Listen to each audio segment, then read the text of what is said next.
That movie sucked. I kind of liked it. Movie Night Crew Network. It is Veritaserum, a truth potion so powerful that 3 drops would have you spilling your innermost secrets for this entire class to hear. Now, the use of this potion is controlled by very strict ministry guidelines, but unless you watch your step, you might just find that my hand slips right over your evening pumpkin juice. And then, Potter, then we'll find out whether you've been in my office or not.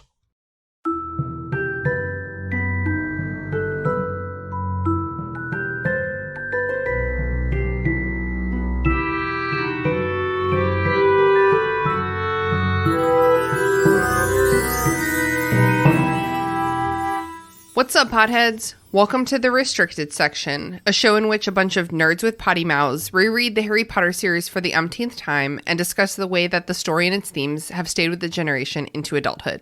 Thank you for being here. If you haven't done the reading, don't worry, we did it for you. Here's what we're talking about this week. Chapter 27, Padfoot Returns. So, part 1 of this chapter takes place in potions class. Rita fucking Skeeter has written a very factual article about how Hermione has dumped Harry for Crumb. Harry also gets into it with Snape in potions, and he catches Karkaroff showing Snape something on his forearm. Most mysterious. Then the trio go to visit Sirius outside of Hogsmeade, and the group does some pretty thorough thinking about what is Barty Crouch up to.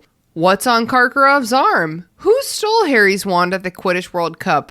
Who put his name into the Goblet of Fire? And where in the world is Bertha Jorkins? Welcome to the Restricted section, where an ex-convict will lure you into a cave in the foothills. I am cheery to be joined today by my imaginative friend, Mary Clay. Say hello to the listeners, Mary Clay. Hello to the listeners, Mary Clay. Well done. And I'm super excited because this week's special guest is Harmat from A Song of Ice and Fire Symposium. Say hello to the listeners, Harmat. Hi, everybody. Can you please let us know what your pronouns are? She, her. Or no, her, Awesome. she. Oh, yeah, right. Adorable.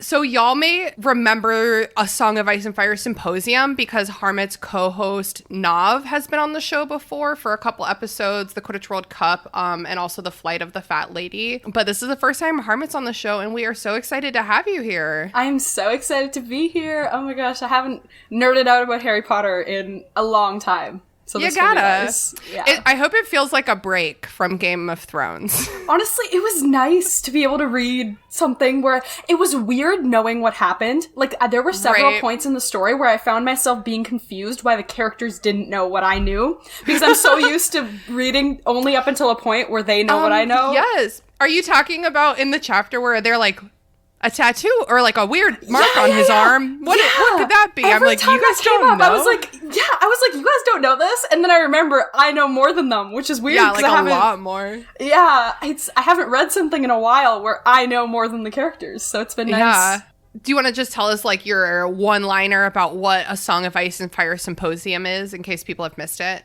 So, A Song of Ice and Fire Symposium, what we're doing right now is we're going through the books, and so we're in the middle of the second book right now, and kind of like the premise of our podcast is that there's me and there's Nav, and Nav has, watched the Game of Thrones show. Nav has like read all the books, knows pretty much everything about the series.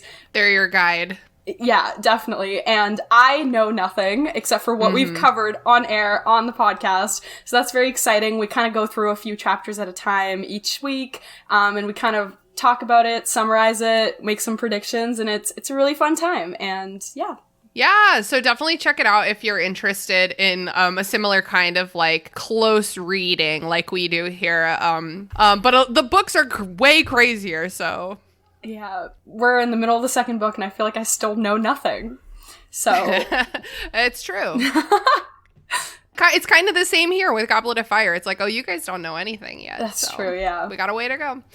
So tell us a little bit about your very hairy history. When did you get into the books? When did you get into the movies? What's up? Yeah. So I was in, wait, I'm not trying to expose myself here. Okay. I was about to say, like, my exact age, and I was like, do I want to say that? Okay, this was... It's okay. We have a lot of younger friends. It's fine.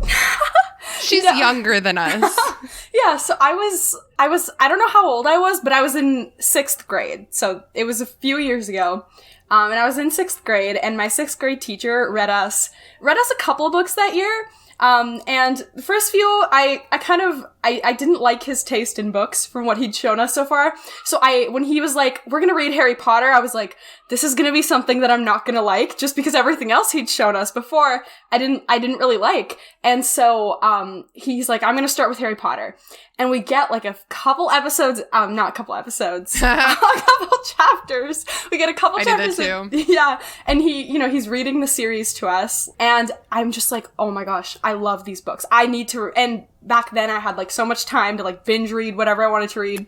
And so as soon as he finished the first book, which felt like it took a long, long time, because, he's reading it to us during class. So as soon as he finishes the first book, everybody in our class liked it so much that he continued with the second book. But between that period, between where he finished the first book and he started the second book, I had already read all the books. Oh my god! It was like a period of maybe 3 weeks, and I was like, I'm gonna read the whole thing. And so I finished the whole series, and I didn't properly digest it because 3 weeks and thousands of pages, but I fell in love with the story, and I loved it so much. But he said to me, because I was like 12 or 13 at the time, and so I think I was the same age as them in like the second I was second or third. Yeah, second or third. And so he was like, which one's your favorite? I was like, second book. And he was like, yeah, like as you grow older, as you kind of come back to them, you're gonna find that like your favorite book gets to be like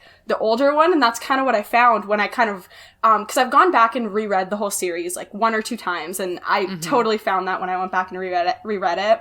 And yeah, that same year I binge watched all the movies, binged all the content, found every single YouTube video, did everything. But it's been a while since I've gotten to like indulge in Harry Potter, so I'm so excited to just talk about it. And hell yeah. So what Hogwarts house are you? I am Hufflepuff. Yeah. Same. Yeah. Every time, it's weird though, because every time I would do it, I would get a different result. And I was like, I was having an identity crisis about it. I was like, I don't know what I am, but I feel like I'm I'm Hufflepuff. We're good. Yeah.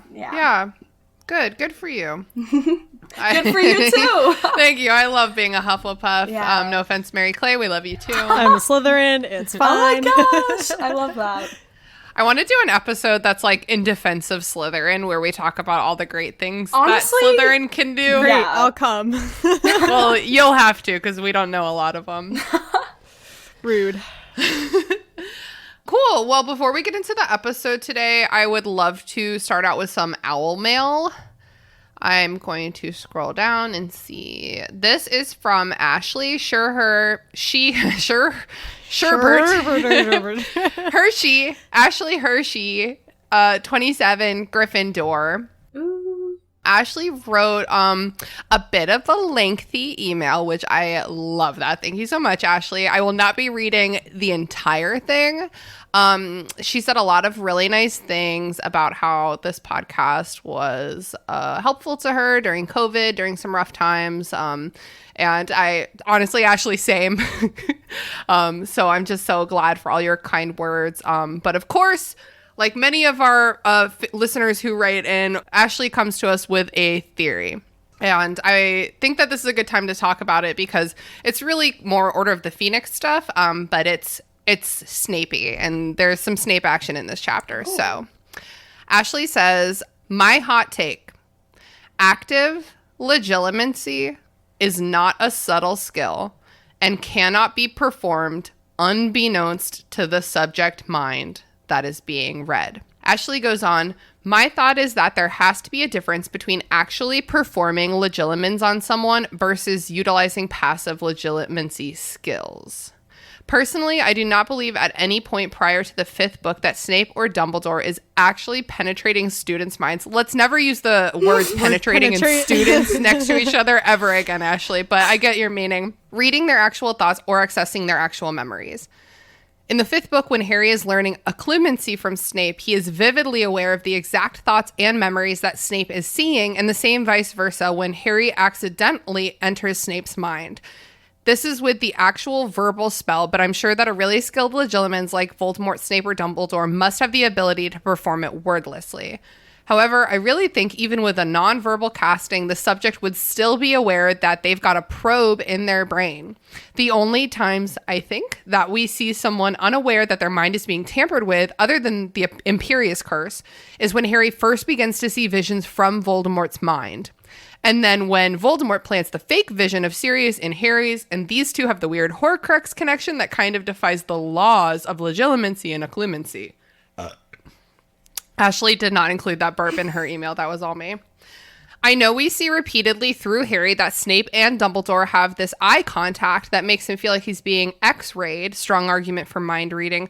But still, I think that he is feeling the result of uber passive legilimency skills rather than having his actual mind read. So maybe Snape can pick up on the fact that someone might be lying. It wouldn't mean that he knows what the truth is. Or maybe he can tell when someone is feeling guilty, but he wouldn't know exactly what about. I can think of one other time that Snape uses active legilimency, and it is non-verbally in Half-Blood Prince after finding Draco.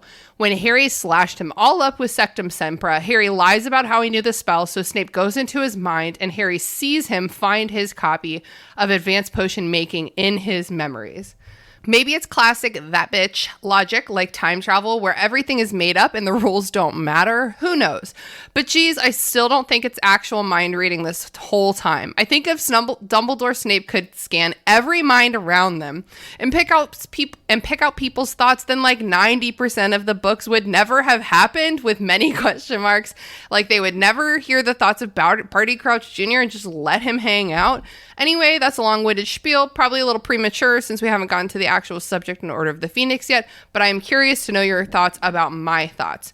Wow. Thank you so much, Ashley, because I love this email, and this is like the only thing that has ever made the legilimency make any sense to me. Harmat, what do you think about this? As you were saying it, the puzzle pieces were like making sense, and I was like, yeah, this has to be canon. I'm sorry, this is canon now, because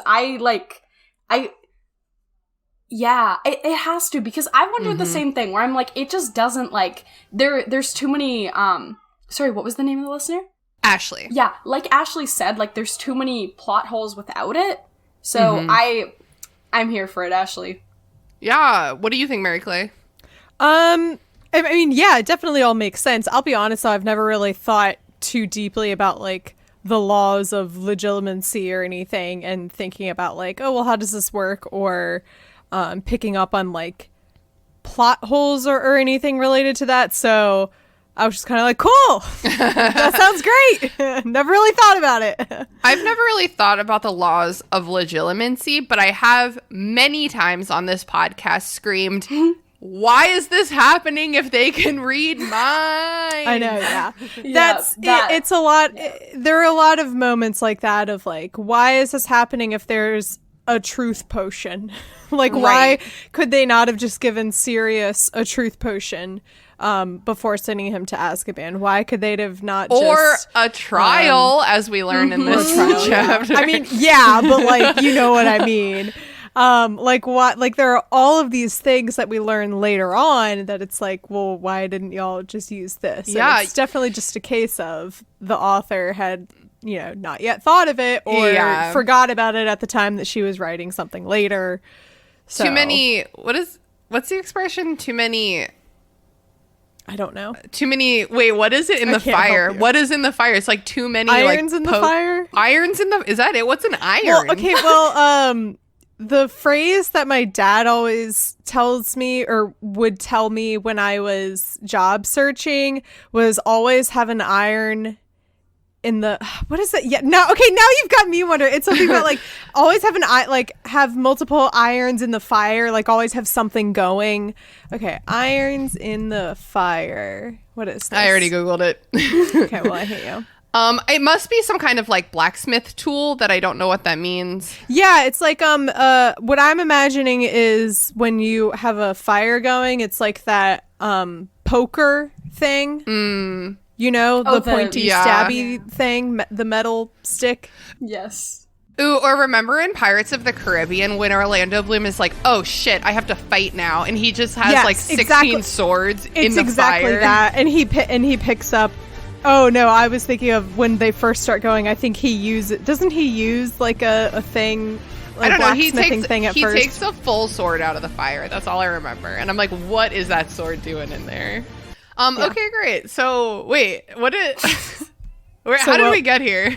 I don't know. I don't know. In the fire. J.K. Rowling didn't know what she was doing. Oh yeah, J.K. Voldemort had too many irons in the fire, and I think had a hard time keeping track of all of them, including, but not limited to, legilimency and truth serum. Because why would you need a trial at all if you just have truth serum? Whatever. Thank you so much for the email, Ashley. We really appreciate it. Oh, and Ashley also sent me a list of her favorite fanfics that she would like us to plug. So I'm going to go ahead and link those in the show notes.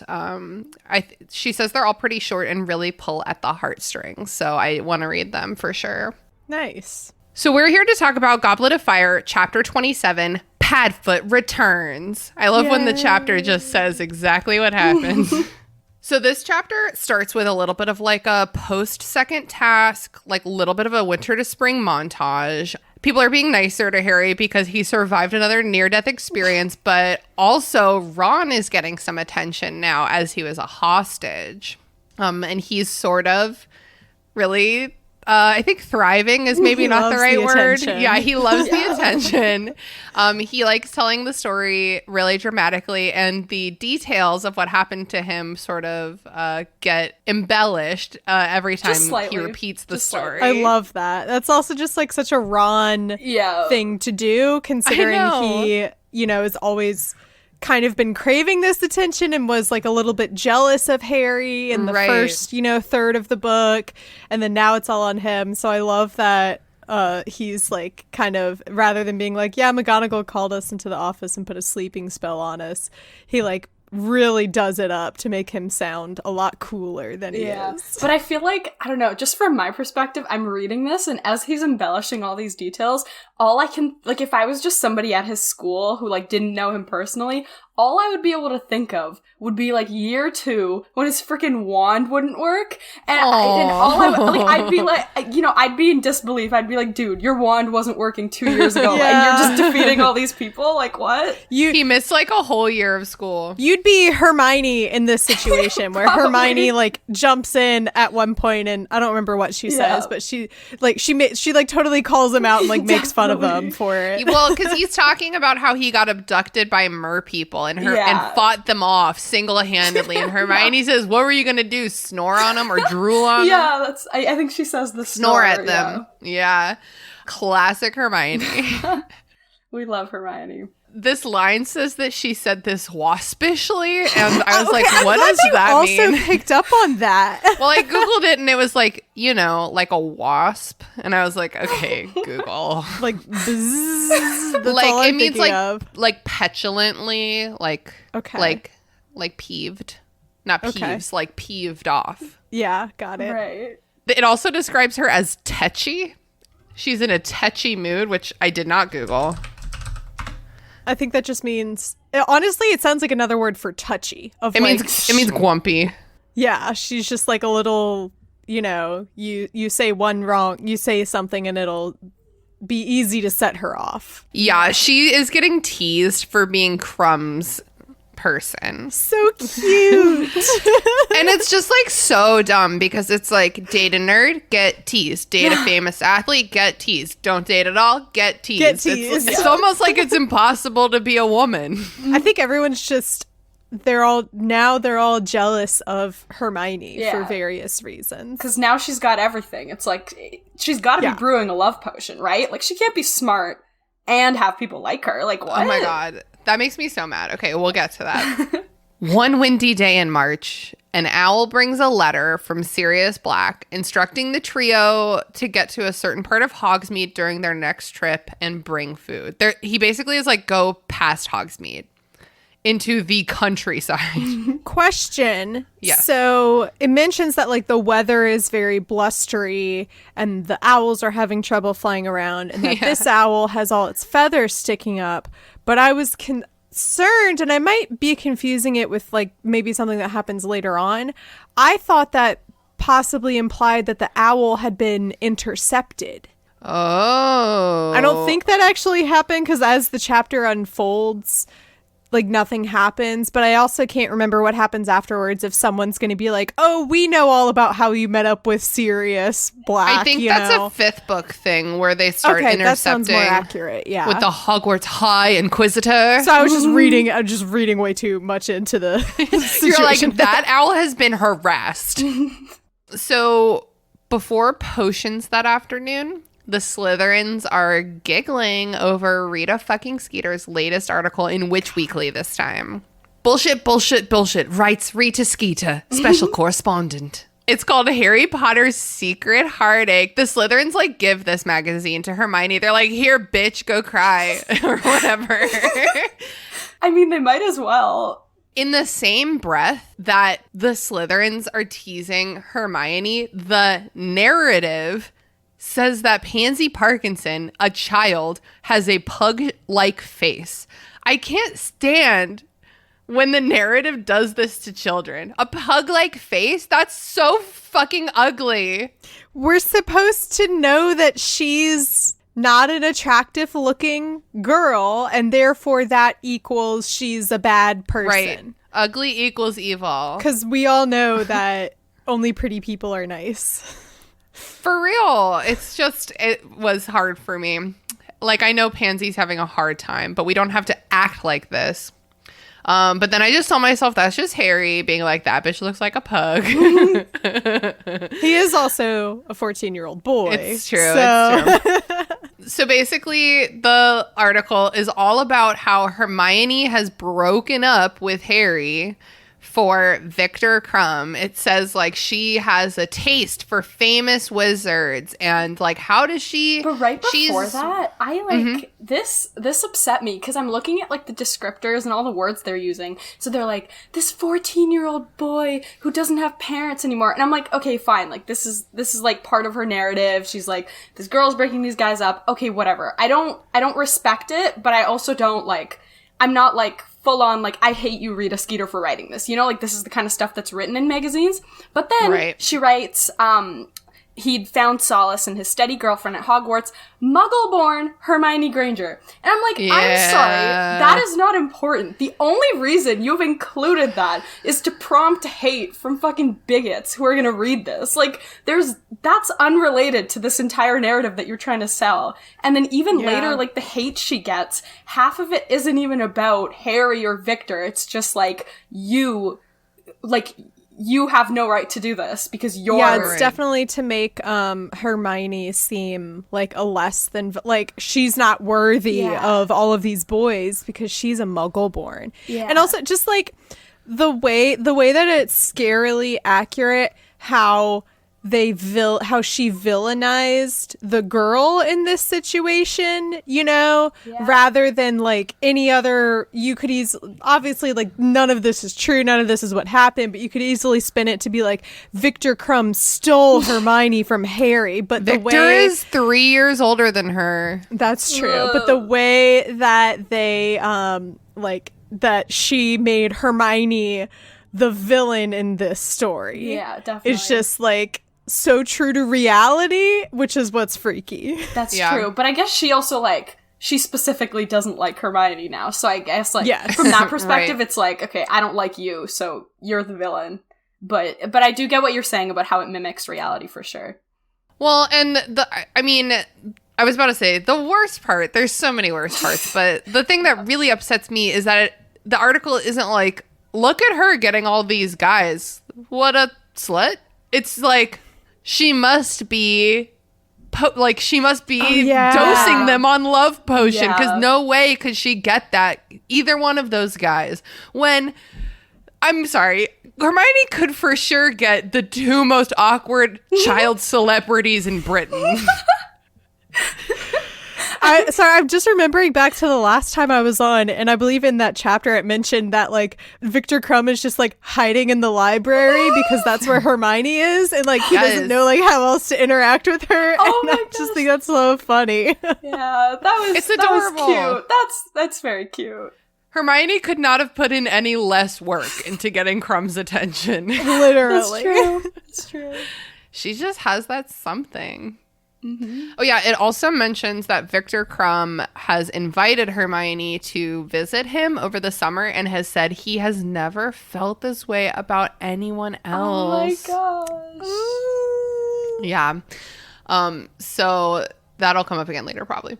But like also at the time he said that, like he just freaking saved her life. And I feel like when you go through like high pressure situations with someone, Yeah. it's like it's this like heightened emotions, so adrenaline, true. everything. It's a coming trauma in. bond. You're describing Yeah. a trauma bond. They're But right. Hermione's like, I could not care less about this right now. My friend Harry just won this.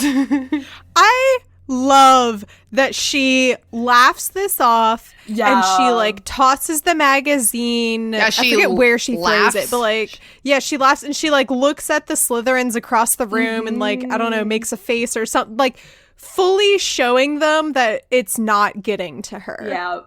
You said you don't know where she throws it. She throws it into an empty chair, which I specifically remember clocking that because then Snape comes up and is like reading magazines during That's what I class. thought. And Okay, it's like that's she's what not I even thought. touching That's it. what I thought happened. And I also remember having that. And it's like they weren't reading it. It was clearly sitting on a chair, Yeah, like away he's from them. Terrible. Which is the point of his character. So Snape should be a writer. Snape and Rita should write together because they're both great at this. Oh, God. But just like, so as much as we, are annoyed by Rita Skeeter, I love to hate her Yeah. just because like the things that she introduces to the story, I just find like so entertaining and amusing. Just like the way that she brings all this like, not like she brings all this drama that is so different from like What's Voldemort's actually trying to kill happening. Harry Yeah. drama, Right. Yeah. Like Yeah. this is like very gossipy real world drama that the Yeah. rest of us could relate to of like you're in Well- line at the grocery store looking at a magazine. Yeah. and, Oh, like, yeah. Yeah, Witch there's Weekly might be something you see, Yeah. There's a difference between like running like a super racist like slandery article about like a Hogwarts professor in like the main publication of like the entire country. And, Wait, has that happened yet? Yeah, it happened. Okay. And so like comparatively, this is kind of an adorable little Yeah, and like that, yeah, of feature. course that's not to say that she doesn't have many terrible traits, but I like her pettiness. Yeah, for sure. So Hermione laughs it off. She throws the magazine, but 10 minutes later, she's like, wait a fucking second. How did Rita Skeeter know that he invited me to visit him in Bulgaria? And Ron's like, what did you say? And Hermione's like, that's not why I brought this up. That's really weird. Why did she...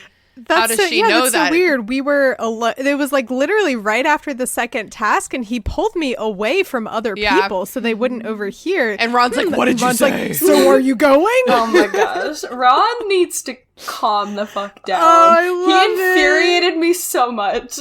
She's not looking at them. She's like blushing. I feel for her in this moment because she's trying to be logical, but she like knows. She's like, this is private, and Ron is gonna get mad because he's in love with me. So Snape confiscates the magazine and he reads the entire article aloud to the class, pausing for laughter. Pausing for laughter. It This killed, dramatic this killed bitch. me. Oh my God. This is child abuse. This is textbook child abuse. Yes. Yeah. 100%. Yeah. But also just imagine Alan Rickman's voice reading. That's where's true. like a, but I can't find it. Whatever. So Snape's like, oh, I better separate you so your love lives don't mess you up in class. So he puts them at different tables. He puts Harry at the table right in front of his desk so he can talk shit in private for the entire class. we learn that Snape is mad because the gillyweed was stolen from his office. Obviously, he believes Harry stole it. I kind of think that should be enough for Snape to be able to do something about his hatred for Harry. Like, where the fuck did Harry get that fucking gillyweed, dude? But obviously, Dobby stole it, or at least that's what Harry thinks is obvious. Snape is also still mad about the boomslang skin that Hermione stole in Chamber of Secrets for some reason.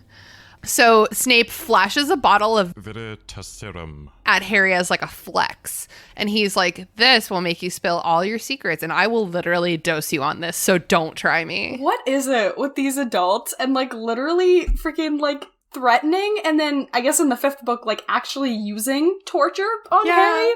Like it's just concerning. This guy is what? How old is he now? Like 15, right? Something like that. 14. Also, yeah, like, what? when Snape is like, I'm going to separate you 3 because of your intrepid love lives. And I'm like, Snape, you're one to talk about a love life. That's true.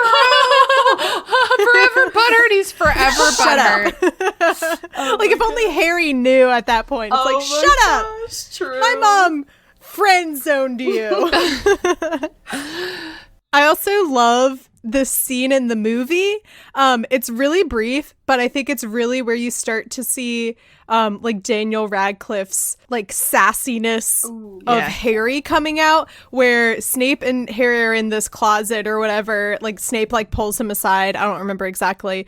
And Snape is like, "What's this?" And Harry's like, "I don't know, bubble juice." And he like does an eye roll or something. And then, you know, of course, Alan Rickman is so great. And he goes, "Don't lie to me." Oh my gosh. It is like, very this good. is very he's like, "One little slip of your morning pumpkin juice." And it's just a great little scene. Oh my gosh, I love that. Yeah. And Alan Rickman's Snape doesn't do the most terrible things that book Snape does. He doesn't do the Hermione teeth terrible thing. He doesn't do this reading a terrible slanderous article about minors aloud to their entire class. Like, he doesn't do those terrible things. So it's like so much easier to back movie Snape. And then in the very last movie, when you get his weird Lily flashback, you're like, okay, whatever, I guess. Alan, we didn't have to do this. You could have just died a hero. It's fine. So then Karkaroff comes in and demands to speak privately with Snape, and Snape's like, "I'm literally in the middle of class. Like, I'm a teacher. You know that, Maybe right? now's Like, I'm not the doing best something." time to talk about Death Eater stuff. Right. So Snape is like, "You have to wait," and Karkaroff stays there. So it's obvious that Snape's been avoiding Karkaroff. So Karkaroff is like pinning him. What's the word? Cornering him. Cornering him, yeah. So right before the bell, Harry, smart little Harry, don't say he's not a I just Ravenclaw. love Harry being like, "Oops." Yeah. I was wondering to myself, because he knocks over some shit so he can be cleaning it after class. He's like under the table so he can eavesdrop. So I'm wondering how much he tried to make it look like an accident, or if he did just like swipe something off the table like a cat. Just like, Oh my gosh, like a cat. He just. Boop.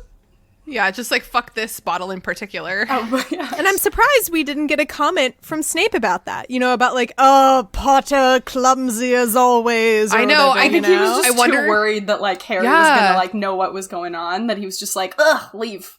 Yeah, I think he's stressed. I think he's just stressed. So Harry is like watching, I guess, even though he's under the table. Karkaroff's like, "This thing on my arm." And Snape's like, "Fuck off." And Karkaroff's like, "No, look, it's here. It's never been this clear. Never since. What?" But Snape finally notices Harry and is like, "Everyone get the fuck out of my classroom," basically. So Karkaroff, I think, gets spooked by Harry being there still and leaves. And Harry's like, "Who, me?" and runs away. Good job.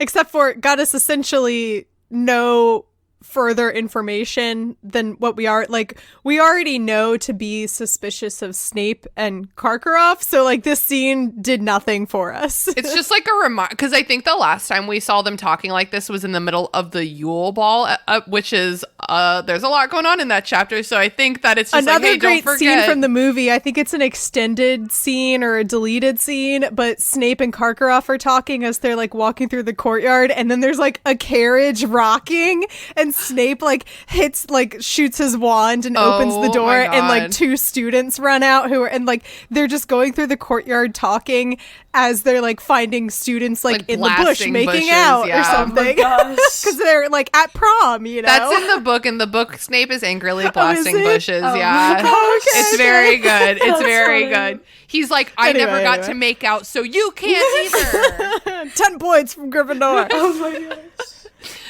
Okay, so finally it's Hogsmeade Day. The gang goes down to Hogsmeade. Oh my god, it's warm outside. Major like elementary school field trip vibes of like it's chilly in the morning, so you have your sweatshirt on, and then by the time you get off the bus at wherever you are, it's hot, and you take your sweatshirt off and tie it around your waist for the That's rest of the such day. a vibe. That is such a vibe. I don't know why I'm thinking about the Natural History Museum right now in DC. That's my favorite museum. So after shopping around a little bit, they walk out beyond the village. Yeah, they do. They get socks. The one that I remember is when they scream when they get too smelly. As I was reading that, I don't know why this crossed my mind, but it just made me laugh. The phrase like, well, screaming socks just sounds like something that like a 1920s flapper would say, like, Oh my screaming socks. You won't believe it. Oh my god. Screaming socks. He's the cat's pajamas. Yeah, exactly. I know some people where those socks would be screaming all All the time, day. nonstop, but that is not my business. So they walk into the countryside. They walk until the end of the lane. It's like, this isn't civilization anymore. You're in the country now. And at the end of the lane, there is a dog with some newspapers in his mouth, just waiting for them. What a Who's good that guy? boy. Yeah, what a good boy. They follow Sirius. It's Sirius. They follow Sirius up the hills and into a cave, and Buckbeak is hiding there. Buckbeak. Oh, Yeah. That was We cute, did guys. it That at was the cute. same time. We all love Buckbeak. the best character. Oh my gosh. So much No, personality. excuse me. Witherwings, right? Isn't that her code name now? Witherwings. Yeah. Hermione and Buckbeak are my 2 favorite characters because they're the only ones who ever directly hit Draco Malfoy. Oh my gosh. That's You're true. so right. Oh. You're so right. Sirius Black turns back into a human, but I would like to add that he does this before he spits out the newspapers. I think He's like, just I'm a gotten- human. I have newspapers in my mouth. I think he's just gotten way too That's so used to the dog form. He's like, Yeah. I am It's one true. with it now. Yeah. Yeah. He is not looking great. He's very skinny. He eagerly eats some food. He's still wearing the clothes that he had in I Azkaban, know. which That he's probably sucks, had dude. for 13, which he probably had for, the 12 years he was in it. 12 years, and then it's been 12 one more years year of it! since then. Like, could he have not, like stolen like a shirt off of a clothesline, I know. He should have said bring food and clothes. And clothes, yeah. Just because, like, if nothing else, I just think it would be really demoralizing to be wearing prison Yeah. clothes. Even when you work at a job where you get to wear whatever you want, you still come home and you're like, oh, God, let me get out of these work clothes, Yeah. It's like you're wearing leggings and a sweater, It's like, oh, just got to do something different. The vibe is worky over here. So Sirius Black is, throughout the rest of the scene, eagerly eating all of the food. Not saving any of it, I don't think. I think he eats all of it. No rationing. No rationing whatsoever. So they just chat. They chat about all the weirdness. They start by talking at length about Barty Crouch Sr. At this point, he's just Barty Crouch, as a reminder. There's only one. So Sirius suggests that Harry's wand might have been stolen in the box during the World Cup, because they're like, oh, okay, who was in that box? Barty Crouch's house elf, not Barty Crouch. The Malfoys, the Minister of Magic, the Bulgarian Minister of, and fucking Ludo fucking Bagman.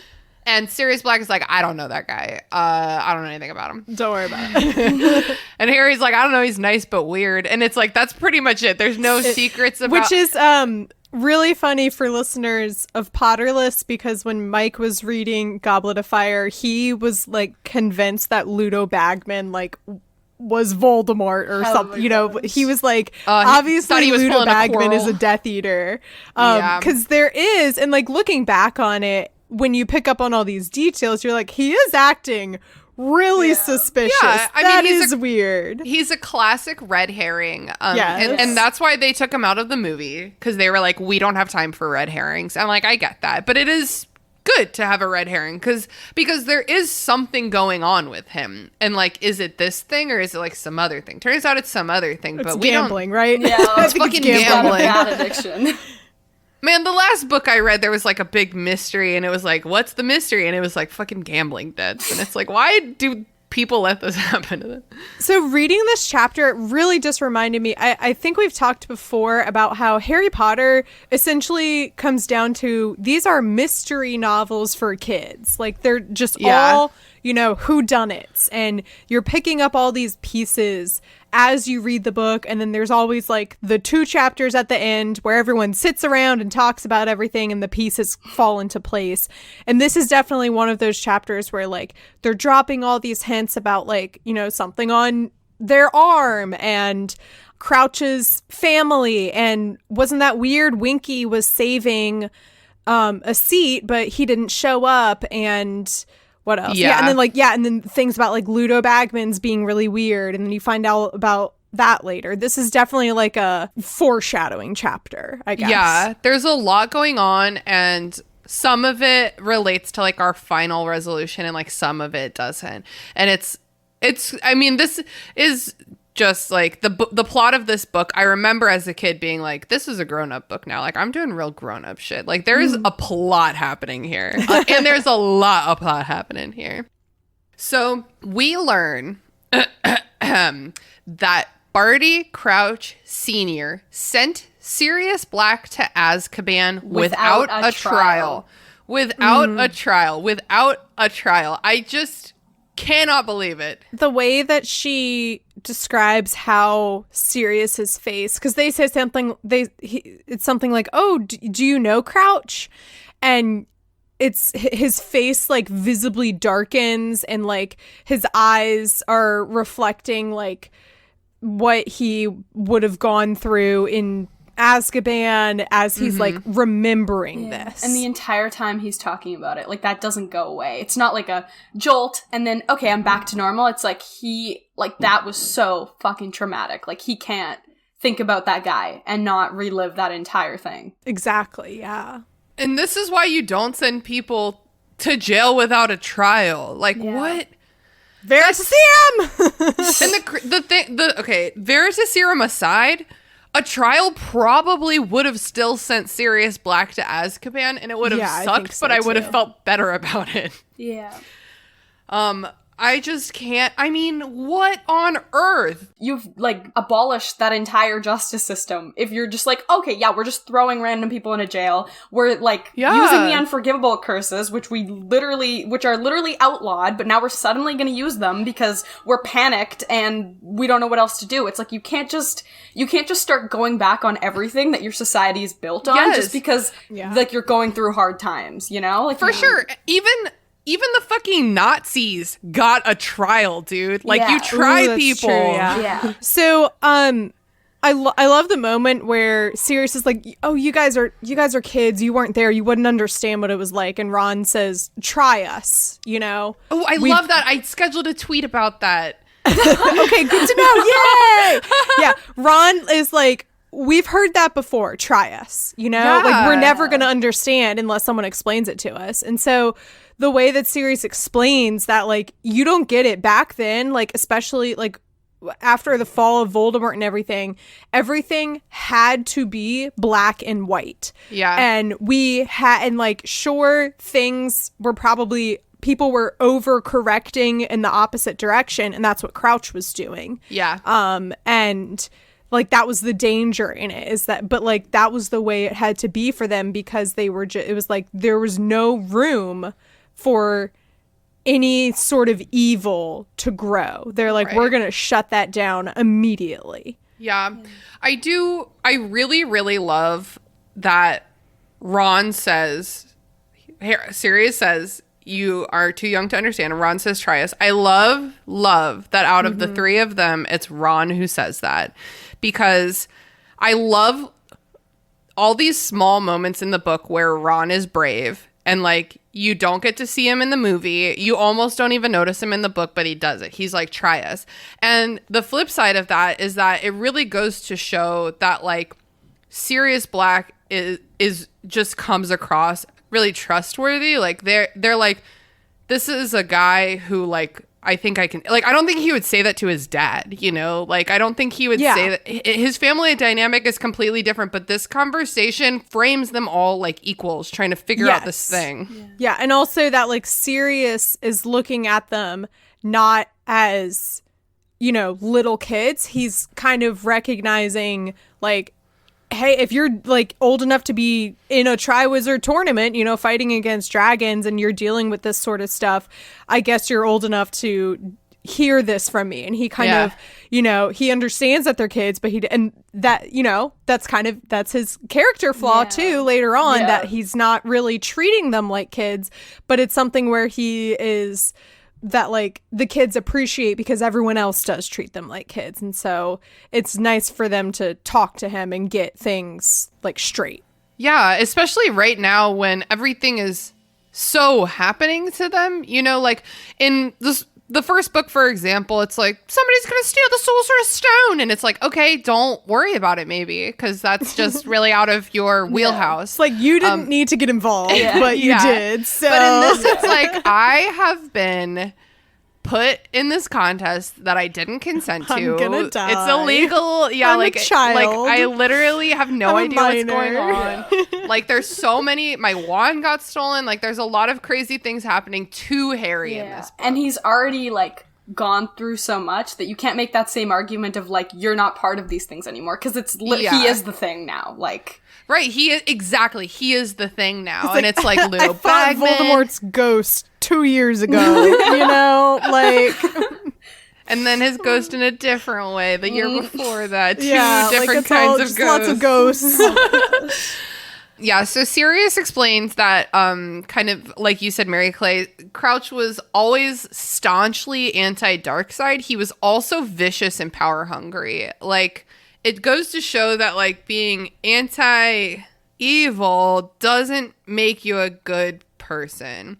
Like, a lot of billionaires would never murder someone, you know, but it's like their businesses are unethical. Or, like, a lot of politicians, you know, are like, it's like, I'm not gonna rob you, but, like, Crouch I'm also not gonna politician, pass the like, legislation you need. Crouch is a politician, like, in the truest sense of the word. Of like, at the time, he was just doing anything to try and that's what Sirius reveals, is that he was almost minister. And the thing that was getting him this popularity was being so strict about, you know, sending people to Azkaban without trials and whatnot, you know. Yeah, I guess just because, like, at the time, things were just so fucking, like, I don't want to use the word uncertain, because now I feel like I've traumatized myself with that word over the last couple of years, but I can't think of another word. But, like, just, like, I guess things were so uncertain and confusing for everybody that it's like, even if you're like, okay, this guy might not be doing the right thing, but this guy's confident and self-assured, and we need someone to just do something, even if it's not the right thing. Yeah, and I'm thinking about, like, I mean, Fudge got elected, and Fudge is, like, such a different person. Yeah, God. He's such a different person from Barty Crouch. Like, I'm trying to draw political allegories to, like, politicians that I'm familiar with, but it's hard. Too, and I can't think about it. We're doing a bonus episode, I think it's our March. Wait, no, it's our April bonus episode, I think. Whatever, it's coming eventually. We're doing, like, a what if episode, so I'm adding this to my question. my question list for that. What if Barty Crouch Sr. had been elected instead of Fudge? And if you want to know... That's a great question. Yeah. And if you want to know what we have to say about it, sign up for our Patreon. The link's in the show notes. Nice plug. Thank you. Crouch was supposed to become Minister of Magic until his son was convicted of Death Eatery activities. In the movie, the way that we learned this information is Harry falls into a scene in Dumbledore's is it pensive or pensive? Pensive, because Okay. it's like you know, like a sieve for your noodles. Well, I or know that whatever. it comes from like pensive. The adjective is describing someone being really thoughtful and thinking a lot. So that's what I immediately go to. Anyway, yeah. So the way that this information comes to us in the movie is Harry goes into a scene in the pensieve, and we're in the trial of Karkaroff. Does that scene happen in the book too? Yeah. Okay. It's less like exposition-y in the book. Love that scene because of the way that Karkaroff says and reveals, oh, well, your son is a Death Eater. He says, Bartimus Crouch. And then he Long paused for pause. effect. And then he kind of like leans forward and he goes, Junior. And David Tennant It's is the like, best. David Tennant is like, you know what'll make me look really innocent? If I run. Yeah. And then like they capture him and he's like, hello, father. I love it so Great. much. I So, love like, it so much. That's what I was imagining, like reading all of this information being revealed. Yeah. And yeah. Junior. Just Bartimus Crouch. Junior. I think that my brain has like a mismemory of that, because in my brain he is like, Bartimus Crouch Junior, come on now, like really like, dramatic. The price is right. Da-da-da, So- da-da-da. So the son was convicted of being a Death Eater, so Barty Crouch did not become the Minister of Magic, but the son died. So don't worry about it. The son's dead. And like, we don't have his to worry. wife died shortly Wife after died too. So Barty Crouch lost everything. So Aw. sad. Sucks. To Yeah, suck. it is pretty sad. It's pretty sad. He's also been missing. Yes, he is also missing. Concerning. Weird. It is weird because I think Sirius says if he's ever missed a day of work before this, I'll eat Buckbeak. I was going to say I'll eat Hippogriff. I'll eat Buckbeak. So he has a reputation for not being the kind of person to miss work. And it seems now that he's missed months. Like, I think we're up at like maybe 4 months now. Yeah, I think it's March right now. because like November and they to mention March. Yeah, it's been going on since before Christmas. I don't remember if he was at the first task. it mentioned something about he was at Hogwarts, I think, for the Goblet of Fire ceremony. He was. And then it mentioned something about snooping around Snape's office. Yep, that was on the Marauders map. Oh yeah, and that was when it was actually not him. Oh, that's a little foreshadowing. Ooh. So yes, Barty Crouch was present at the first task. But he was not at the second task. He was not at the second, and he was not at the Yule Ball. Because the Percy was like, Harry, sit next to me. Pay attention to me. Pay attention to me. And Harry's like, well, I will do anything to not pay attention to my date, the beautiful Parvati Patil. Those poor girls. I know. Yeah. And in this chapter, at the beginning of this chapter, it's like Padma's been paying a lot of attention to Ron ever since he survived the lake. And I'm like, Padma! Girl, do you not remember? Padma, where's like those hot French guys? God. So now the conversation kind of turns to Snape briefly. Sirius is just like, I don't fucking know why Dumbledore hired that guy. He's probably as an adult now being in his brain like, I hated him. Was that because I was a bully? I don't know. He just always had bad vibes to me. I don't know, man. He hung out with a lot of Death Eaters. Which he was not, wrong to have those feelings. Right. I mean, they bullied Snape for sure, but also Snape was a Death Eater. So it's like, yeah bully your local Death Eater.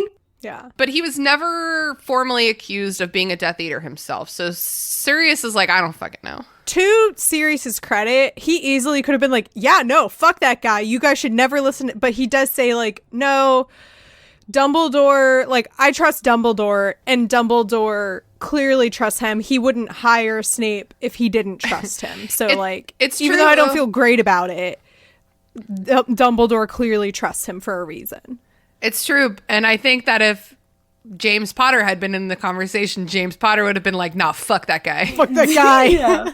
And even after the scene in the last book, where, Sirius and all of them are in the tree and Snape comes in and everything. So, like, even after that, the fact that he did that, I guess I didn't think of it that way. Like, we do have to give credit to Sirius for sure. Yeah, yeah. Sirius asks Ron to ask Percy if he has seen Barty Crouch lately, and also to ask about Bertha Jorkins, which is like very funny. That this indicates to me that Sirius knows nothing about Ron Weasley, because Ron can't ask something like this slick and casual. Like, I'm thinking about the telephone call at the Dursley's house where it was Ron, and it was like, Harry, can you hear me? I'm just imagining Ron writing the letter like, Dear Percy, how are you? Anyway, weird how Barty Crouch disappeared. Anyway, have you seen him recently? Oh my gosh. Also, how about that Bertha Jorkins? Super Also weird. Anyway, miss you. Kisses. Hope to see you at Easter. Mom says hi. Bye. Oh my gosh. I think that would be tell Mom I say hi. Question about Percy, because Ron says something about like, oh, he's probably like thrilled that Crouch is out of office right now because he's like gonna get his position or whatever. Percy's always been so ambitious. How was Percy not in Slytherin then? I think there is something to say for legacy. You're more likely to get into a college if your parents went there. So the Sorting Hat was like, Gryffindor. I think when a Weasley rolls up, the Sorting Hat's like, I don't even have to think about this one. Yeah. Gryffindor. Because I agree with you. Like, I think you would make a better the Sorting Slytherin. Hat was like, oh, maybe I read the Sorting Hat's asleep, and then he wakes up in the middle of the night. Oh my God. Percy Weasley, he should have been in Slytherin. And then goes back to sleep. Yeah. I mean, I think most of the other Weasleys, you could make a case for Gryffindor. You could make a case for other houses. Like, I think that the twins would have done really well in Hufflepuff, like, et cetera, et cetera. But, like, I think that Percy's the only one where it's like Gryffindor feels wrong. Like, it feels like all Gryffindor did was give him more bravado for no reason. Yes. The audacity of white men. I'm head boy. Percy. So Sirius Black clarifies that he knew Bertha Jorkins and that everyone who is accusing Bertha Jorkins of being forgetful is wrong. She's dumb, but she is not forgetful. She has a really excellent memory, particularly for gossip. And I think we all know, like, I think we all know this person. It's like, you act dumb, but like, I know you're not in there. Like, I know deep in there, you're not dumb. She's smart. She's just not book smart, probably. Yeah. And like she doesn't use her smarts for obviously the right things, because there's totally people like that where you're like, you know what? If you just like tried, like, you have smarts, you just don't use them. Mm-hmm. And she's like, this is more interesting to me. Let me like focus on the gossip in town. Yeah. Yeah. So I think that I wish I got to meet a proper Bertha Jorkins. I think eventually we get to meet her in a memory, but like, I just wish justice for Bertha Jorkins forever, forever, forever. Justice for Bertha Jorkins. It's giving misogyny, you know. All the papers being like, sure. Oh my gosh, she was an idiot. Dumb idiot, loves gossip. No wonder she disappeared. She probably just walked into the woods and said, where am I? And then just kept walking. But Sirius is like, hard stop. That's not right. It's like something's fishy's happening there. And one of the papers also mentions that the minister has somehow gotten involved with that disappearance. I can't remember if we learn more about that later or if that's just like, whatever. Don't worry about it. I think it's just like an escalation. It's like, at first everyone was like, she'll be back, it's fine. And then it was like, yeah, okay, maybe we should do something. And now it's like, okay, well, we're worried. Now the Minister of Magic is on it. It's been almost a year. What? Yikes. Guys, if I'm missing, please act sooner. Yeah. What the fuck? In the end, Sirius Black sends the kids back to school, and he instructs them that if they talk about him, they should call him Snuffles. Why not Padfoot? Why? Why? Maybe because of Snape. But like, does Snape know that his nickname is Padfoot? I think Snape knows. Okay. I think he knows. I don't know if I'm, when, I have no idea which book this happens in, but when Snape, like, gets the map and it makes fun of him? That's the last book. Okay, so that already happened. So wasn't the name Padfoot on the map? So he was... Padfoot was on the but map. But did he know that was connected to Sirius? Like, does he know that Moony, Wormtail, Padfoot, and Prongs are James, Sirius, Peter, and... What? I missed one. Remus. When I started this podcast, I was like, by the end of this, I'm going to know everything about Harry Potter. No, but I just don't fucking remember. All we're discovering is that, like, there's probably a lot of plot holes that I mean, JK for did sure. not think of. Yeah. So many plot holes, so much sexism, so much racism. Another, like, question for us. So, Okay. Harry says, "Oh yeah, I saw Karkaroff show Snape his arm," and Sirius says, "Oh, I don't know anything about that." Right. Is it not like public knowledge that Death Eaters have a tattoo on their arm? A couple things. One, I don't know. Well, I guess just one thing. The main thing is, I don't... But also, even if it wasn't public knowledge, Sirius was in Azkaban. Surely he would have seen other people with a dark mark tattoo on their arm.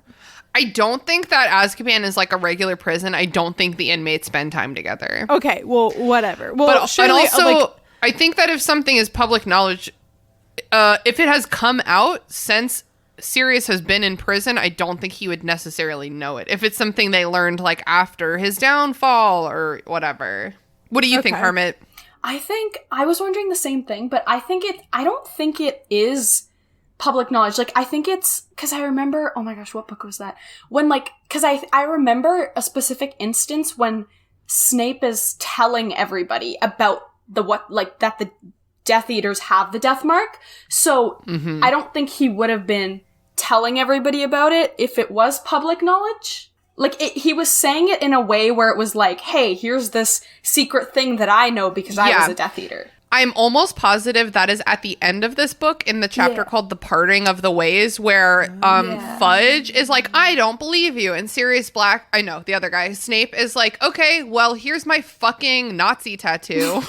It's pretty itchy. I think you're right, yeah. It's pretty itchy. that makes sense, yeah. Yeah, so I think... Because that is like a cool... Every once in a while, Snape has a good move. And like, that's a cool move, is when Fudge is like, I don't believe you, this is scary. And Snape's like, okay, well, let me tell this whole room that I have like a fucking swastika tattooed on my arm or whatever, And it's basically. glowing, which means he's back. He's back, baby. Yeah, definitely. So that's why, like, I don't think it's something that we know. I think just because we know everything about the series, it feels like, why don't these people know? Yeah, exactly. Yeah. Yep. Cool. Well, that's the end of the chapter. Harmat, did you have any like last minute things you want to talk about or like questions? I want to talk about Sirius. Okay, when I first read this series when I was 12, I think, I made a list of, like, because I have always been, like, a big, like, quotes and, like, poetry person. So I made a list of, like, all the quotes that I loved. And Sirius said something in this chapter. What did he say? Yes. He says, I know the one you're talking about. If you want to know what a man's like, take a good look at how he treats his inferiors, not his equals. And I'm just like, oh my gosh, this is, like, word gold. And I'm so here for it. But I remember, like, I would always mix up Sirius's quotes and Dumbledore's. So until I read that in this chapter, in my mind, that was something that Dumbledore had said, not Sirius. And now I'm like, dang, I really have not been appreciating Sirius. Because I'm always like, oh, that's Sirius Dumbledore. is great. Yeah, I love his, like, I love his quotes.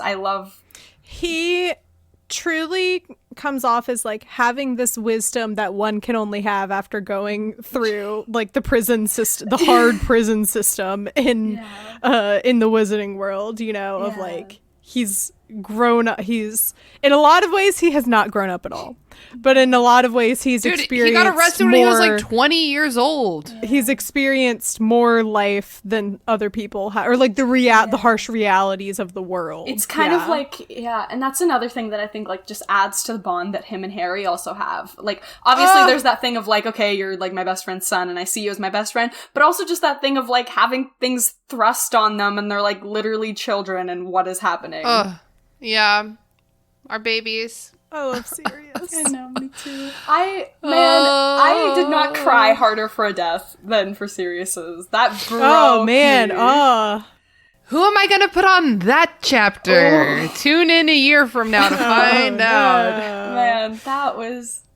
that... I remember I was sitting there and I closed the book and I was like, I am not reading this series. I was like, I'm done with the series. I can't read this. Because I had all my hopes. I was innocent. I was literally 12. So I was like, okay, totally. He's gonna go stay at Sirius's house. That's gonna work out. I had like no concept of like, and then it happened and I was like, what? That trauma really prepared you to read A Song of Ice and Fire. Yeah, now I'm like more cynical with what everyone you love happen. is dead already. Yeah, definitely. And then there was me, who the first 5 movies had come out and I had watched them before I read the books, and then I started reading the books.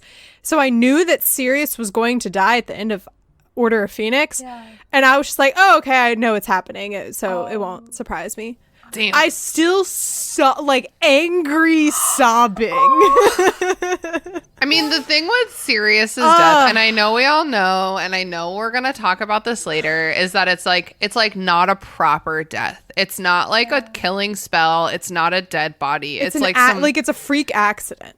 Yeah, and it's like, is he alive in some other dimension? Like, what the fuck is this thing? I don't know. I'm in the Department of Mystery. What got me more than the chapter where he actually dies is the chapter where Harry and Dumbledore are just in his office, and then Harry is just like screaming at Dumbledore, and it's just cry. I'm literally about to to cry now thinking about it. It's so heart-wrenching. Harry lost like the only person that he's come to know as a dad at this point in it. Okay, we're like way too ahead of our... Sirius is alive in this chapter, y'all. He's alive in this chapter, and that's what matters. And don't forget, if you're talking about me among yourselves, call me Snuffles, okay? That's where we're at right now. That's the energy we're ending this with. Snuffles. Out of all the dog names in all the world. Snuffles. I almost have an urge to just be like Snuffles. Or like sniff, the sniffle while I'm saying Snuffles. I'm like... Also, like, Sirius, could you not have picked a name that doesn't start with the same initial that your real name starts with? The ending. The S at the beginning and at the end. Yeah, Snuffles and Sirius. Yeah. Like... I feel like not that different. Let's pick some different names here. You can name a dog and you can name pets anything, okay? Adol Rafia's cats are named Brisket and Fries. I have been hanging out with this dog recently named Bow Bow. Like, you can name pets anything. That's adorable. It's a pug puppy. It's like very cute. That's adorable. So you can name pets anything. So like, it doesn't have to be Snuffles. Who would adopt a dog and be like Snuff? Well, maybe if it was a pug, you'd be like Snuffles. Snuffles. Yeah. All right, are we ready to move on to plugs? Woo! Hell yeah. I would love to start, as I always do, by plugging our Patreon. For as little as $1 a month, you can join our online Discord community, which is a very fun place to be. And then this month's bonus episode, we're going to go through the brackets of a very special Harry Potter Fight Club to see who would win the ultimate brawl. This is a fisticuffs only fight club. There's no magic involved. Okay. I love that. Otherwise, Voldemort would just win. My money's on Crab. Okay. Yeah, take your bets. My money's on or Goyle. I can't tell them apart. I think in the movies, Goyle is bigger. Goyle's the taller one, I think. Yeah. Harmat, where can people find you and your podcast on the internet? Yeah, so our podcast, you can just search up Pop Culture Symposium on, Spotify, Apple Podcasts, wherever you listen to your podcasts. And then you can also follow us on Instagram for regular updates. Our Instagram is also at Pop Culture Symposium. And if you go to our Instagram, you can also click the link in the bio and join the new Discord server that we just made. Whoa. Go find That's us. so exciting. Congrats. Yeah, it's so fun. It's so fun to be able to talk to everyone because I can't talk to anybody. So it's nice to finally be able to do that. Yes, yes. Do you have a spoilers channel that you never look at? We have a spoilers channel that I can't even access. So Good. That's what Mary Clay did when she was reading Lord of the Rings. Yeah. It was really fun for me when I finished, every time I finished a bit, a big section or whatever of Tolkien, I would scroll all the way back up to the top and be like, oh, they weren't talking, no one was talking shit about me, but I was wow, Mary Clay's so dumb she doesn't already know the plot of this obviously book. in my head I was like, they're just in there talking shit about me. It's your fucking Discord. I know. So, Harmat, what have you been watching or reading or listening to or playing lately that you think the listeners of our podcast might enjoy? I'm not a big, I love cool plots. I think cool plots are amazing. I think it's cool when authors, filmmakers can pull that off, but I'm more of a character person. I will watch something if it has a bad plot and not care, as long as, everything else is good. So if you're a big plot person, you wouldn't like it. But if you're like me, and you're a kind of character, that kind of stuff, watch Little Woman. I have been living under a rock since it came out. Everybody that I know has seen it. And I watched it the other night, and I don't know if it was PMSing or what it was, but I cried 5 times, and I have never cried more than once for, books are different because books actually make me full on sob, but for movies, I'll cry if it really moves me, I'll cry maybe once. But that movie, I cried 5 times. Wow! And you guys need to go watch it right now if you haven't, because it just the family dynamics, but then there was also a 3-way love triangle, and it was everything about it was just really good. And you guys need to watch it because it's amazing. Wow. Awesome. Yeah, I definitely will. I hadn't watched it before. Mary Clay, where can people find you? What are you doing? I've never heard of your podcast before. If you would like to, you can listen to That's What I'm Talking About wherever you get podcasts. There are new episodes every Tuesday. I'm trying to think. As this episode comes out, next week will be the first episode on the Silmarillion. Yes, when you released that episode about memes last week, I was like, she is delaying the Silmarillion. Well, no, but I did genuinely want to do an episode on memes. It was excellent. It was excellent. It was not me stalling. Next week's episode is kind of me stalling, but also, so the episode that came out yesterday, I had someone on to basically, I was asking all these questions about the Amazon series because there's a lot of information that I'm so confused about, and I'm like, what is the show even about? What works of Tolkien's is this show based on that has everyone up in arms about it's not true to the source material, and then come to find out that the source material isn't actually that extensive depending on what they had rights to. And so got all of that sorted out. And so now I have sort of a clearer idea of what the show is going to be about. So if you're interested in learning more about the Amazon show and all of these announcements that have been happening in the last month or so, you can check out that episode. But yeah, I'll be doing the Silmarillion. Cool. Okay, I guess I'll read the it. end of 2022. Yep, and I guess I'll longer. fucking read it. I have my illustrated edition, and it's sitting behind me. It looks really pretty, sitting there. I really need to read it because I record for the first episode on Saturday. So hell yeah! Well, good luck, dude. I'm really excited for you. I think it's gonna be good. We'll see. Bible study. Yeah, Bible study.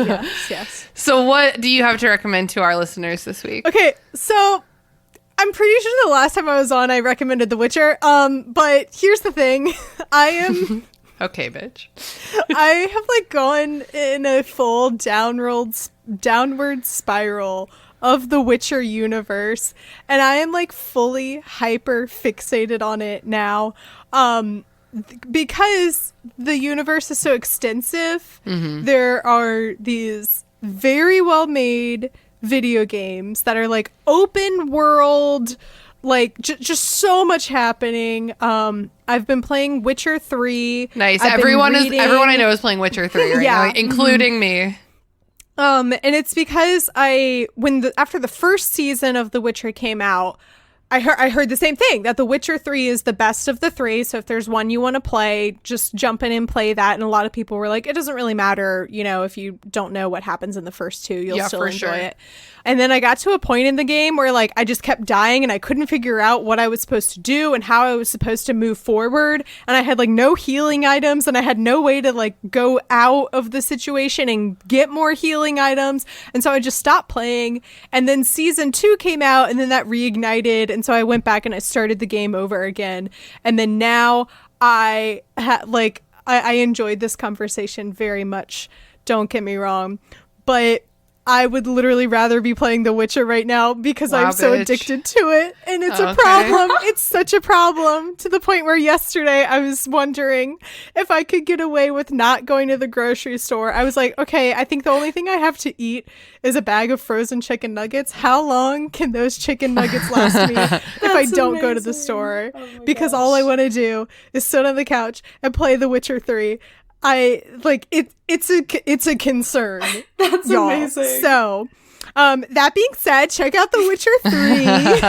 Definitely not, like, if you have an addictive personality. I mean, don't play video games. Don't play video games. But for me, it's like, I love open world video games. That's why I love Zelda Breath of the Wild so much, because I love just being like, I know I'm supposed to go do this mission, but like I'm gonna go check out that tree over there instead. She's chaotic. And then like on the way over to the tree you run into a bear, and then like while you're running away from the bear you go into a bandit camp and then you defeat the bandits, and then like it's just great. I like open world because I get frustrated with video games really easily, and I like being able to really build up my experience before I go to the thing that I'm supposed to be doing, because I'm probably not good enough at video games unless I'm a little OP'd for this. Yes, I do lots of like, oh, okay, well, I died at that point, so maybe I'll just come back here when I'm like 20 levels levels ahead of like when it says. Dope. Well, thank you so much. I've been your host, Christina. You know where to find me. I'm going to plug the books I've been reading lately. I'm not going to plug the ones I didn't like. I'm only going to plug the ones I did like. So let's just skip over Where the Fucking Crawdads Sing. Ooh. That book sucked. That book fucking sucked. Interesting, because I've heard a lot of people I don't want to talk about it. really like that. Interesting. I usually really trust Reese Witherspoon's judgment, but not today. Reese. Yeah. She did us wrong. All right. So since the last time I plugged books, I have read Lockdown on London Lane by our friend Beth Reekles. That was a really adorable contemporary romance that weirdly made me feel nostalgic for the beginning of COVID. So that was like a weird feeling, but I did. I also read A Black Women's History of the United States by Dana Ramey Berry and Callie Nicole Gross, which is exactly what it sounds like. It is the history of the United States told from the context of Black women, and it was incredibly enlightening. Very cool stories. It's March now, but it's never too late to read a book about how Black people have affected the history of the United States. There's also one that I haven't read yet, A Black and Latinx History of the United States. This is from the Revisionist History series that Taylor plugged that last week. I'm just remembering right now that Taylor plugged this exact book last week. I also read Octavia's Brood, science fiction stories from social justice movements. It's an anthology of short stories that are all written or about people of color. And it's Octavia's Brood in homage to Octavia Butler. So that was a really cool collection of stories. I read I'm Not Dying With You Tonight by Gilly Siegel, or maybe Jilly? No, it's got to be Gilly. Jilly? Wait, Jilly Siegel? Well, Gilly there is Siegel. Jill. Yeah, I don't know, actually. And Kimberly Jones, that was a really cool contemporary fiction. So I read that in one day, about 3 or 4 hours. And that was just a really cool, kind of like a light version of The Hate U Give, if you're familiar with that. I also read The Silent Patient by, Alex Michaelides. And that was a really dope mystery that caught me off guard. Not sorry. It's quite all right. Cool mystery if you like cool mysteries. So that is what I've been reading lately, and I recommend all of those. I have been reading The Witcher. You forget that I'm... Surprise. Hey, Mary Clay, try being unemployed, okay? You can read so much when you're unemployed. I could read there's so much more Witcher content I could consume. Have you tried the books? Because they're bad. Wait, no, I am actually reading the books. Are you really? You like them? Yeah. Oh, good for you. I tried reading Blood of Elves, and I had a lot of trouble with the translation. I found some translation issues that I could not overcome, which is fine. Okay. That's fine. So I'm glad you're enjoying them. Anyway, Harmat, thank you so much for joining us today. It was an absolute pleasure to have you. Yeah, sorry if I talked too much about The Witcher. Oh my gosh, no, that's all good. Thank you so much for having me. That was so fun. It was nice to just geek out about Harry Potter again after so long. Yes. And I think that I'm hoping that for Order of the Phoenix, I can get you and Nav on together so that we can, get the gang back together and talk about something. Oh, wait. I actually think Nav has already signed up for a chapter for Order of the Phoenix. Yes, they have. It's the hearing. Nav was like, get me there for that courtroom drama. Oh my god, I just remembered how the Order of the Phoenix takes forever to get started. Yep. It's true. Gosh, yeah. Thank you so much. It was so good to have you. And definitely everyone go check out A Song of Ice and Fire Symposium because it is delightful. Thank you so much. Yeah. And Mary Clay, thank you so much for being my trusty co-pilot. Sorry. Just apologizing. All right, gang. I gotta go finish reading My Godfather, The Big Black Dog, before this book sends its own son to wizard prison. Bye. Somebody else say bye. Bye. Bye. At the same time. Perfect. Thank you. Crushed it. The Restricted section is a member of the Movie Night Crew Network, which features other amazing podcasts such as its namesake, The Movie Night Crew, which is an extra chaotic podcast featuring the gang just shooting the shit about whatever movie they just watched. Alrighty. It's movie night. Grab your popcorn. Grab your coffee. Grab your friend. Grab a cat. And let's go! Who directed this? What year did it come out? Is that girl from that show? Who wrote this? Where's the cat? Who would you rather bang? Pass the popcorn. Does this pass the Bechdel test? What about the Steve Buscemi test? Does a woman literally speak in this movie? Oh my god, a dog. This reminds me of in Harry Potter when... Are we recording? What did the critics say? It's a guilty pleasure. What's your rating? Can you be quiet? Oh my god. Movie Night Crew. It's just like watching movies with your friends. And then arguing about it after. Every Sunday wherever you get podcasts. The Restricted section was created by me, Christina Kahn, based on the book series by J.K. Rowling. All music by Ryan Kahn. Logo by Michael Hardison. Support us on patreon.com/restricted section. For as little as $1 a month, you can gain access to our Discord community server, which is a really happy place to be. And there are other rewards as well, such as bonus episodes and Zoom happy hour hangouts. Be sure to follow us on Instagram at Restricted Section Pod, on Twitter at Restricted Pod, and on Facebook at Restricted Section Pod. Also, feel free to shoot us an email at restrictedsectionpod@gmail.com to share your thoughts, feelings, complaints, conspiracy theories, or even lavish praise. I read out of the illustrated edition last night. zero illustrations in this chapter. Yeah. Which is The so annoying. I'm Damn. like, this is the illustrated edition. Can we have some illustrations, please? Yeah, well, because there was like 30 illustrations in the last chapter, the second task, because it like goes on forever and so much happens in it. I would have loved to see an illustration of Sirius and the gang in the cave. Yeah, you know? for sure. Or like just Sirius and Buckbeak even. Just like give me visual proof that they're okay. Yeah.